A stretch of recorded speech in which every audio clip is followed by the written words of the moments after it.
तो भाई लोग नमस्कार, आप देख रहे हैं वायरल पीके और वायरल पीके में आप लोग का स्वागत है।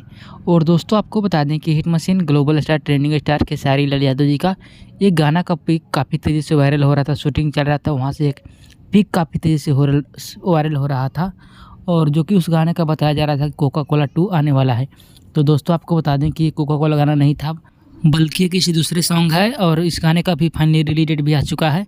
तो चलिए हम लोग इस गाने के बारे में बात करने वाले हैं, तो आप लोग इस वीडियो में लास्ट तक बने रहिए और इस वीडियो को देखते रहिए। तो दोस्तों आपको बता दें कि गाना का टाइटल है एसी ए बलम, जो कि इस गाने को लिखे हैं राइटर टुनटुन यादव जी और इस गाने को म्यूजिक से सजाए हैं आर्या शर्मा जी, जो कि आप लोग के बीच में अनंता म्यूजिकल चैनल से इस गाने को रिलीज़ किया जाएगा फुल वीडियो सॉन्ग के साथ में। इस वीडियो में एक्ट्रेस के रूप में कोमल सिंह है। तो आप लोग तैयार रहिए, गर्दा उड़ाने के लिए बहुत जल्द रिलीज़ किया जाएगा। और जितने लोग चैनल पर न्यू हैं चैनल को सब्सक्राइब करके बेल आइकन को ऑल कर लीजिएगा। तो चलिए मिलते हैं अगले अपडेट के साथ में, तब तक के लिए जय हिंद।